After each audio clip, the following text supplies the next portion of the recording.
کے جسم کو دیکھ کے نہیں کہتے کہ یہ عبداللہ ہے، آپ کہتے ہیں یہ عبداللہ کی لاش ہے، یہ عبداللہ کی ڈیڈ باڈی ہے.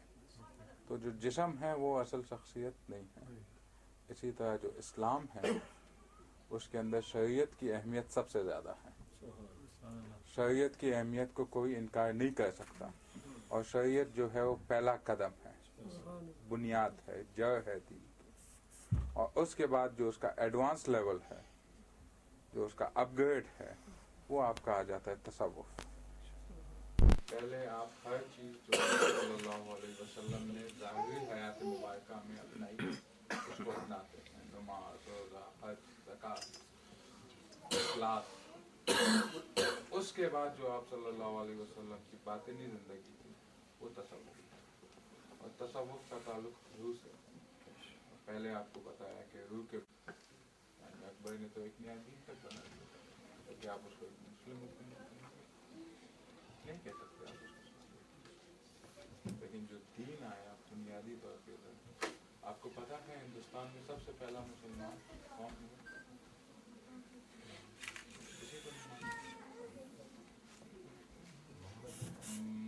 مالابار ہندوستان میں ایک ریاست ہے.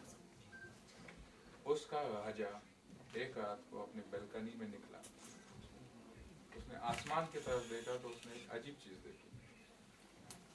اس نے دیکھا جو چاند ہے وہ 2 ٹکڑے ہو گئے اور واپس جڑ گئے. کیا؟ اس راجا کا نام تھا چکرورتی. تو اس نے اپنے جاسوسوں کو، لوگوں کو بھیجا اور کہا آپ معلوم کریں یہ کیا بات ہے. کچھ عرصے بعد اس کو معلوم ہوا کہ جی مکہ میں اس طرح کا شخص آیا ہے اور اس نے چاند کو 2 ٹکڑے کیا. تو اس نے اپنے تمام حکومت چھوڑ کے اپنے بیٹے کے حوالے کیے اور آیا مدینہ شریف.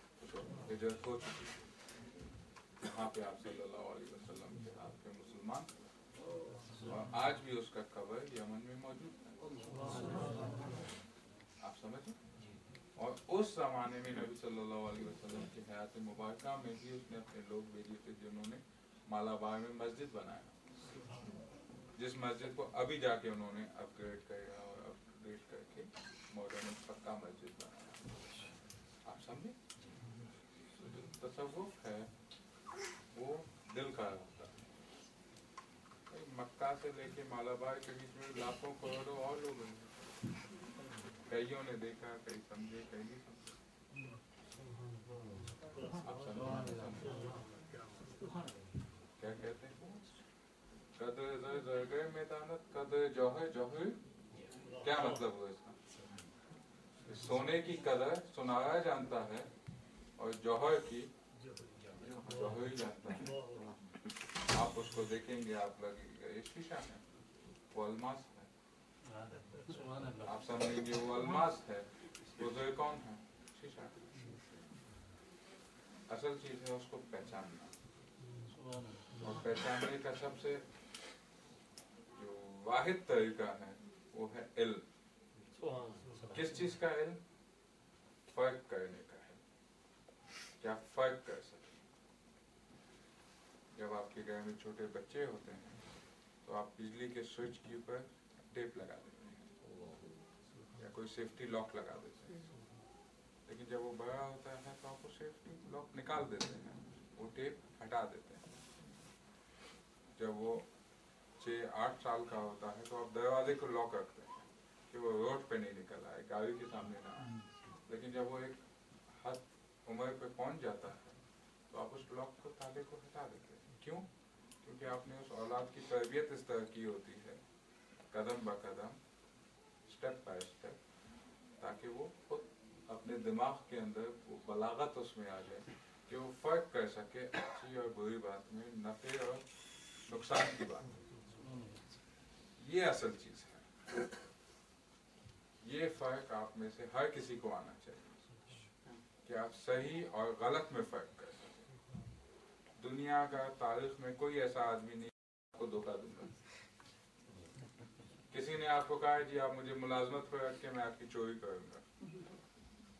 آپ سمجھیں؟ کسی نے کہا کہ جی آپ میرے ساتھ پارٹنرشپ کریں، میں آپ کو دھوکہ دے کے چلا جاؤں گا. لیکن وہ اپنے سوچ کی بنیاد پہ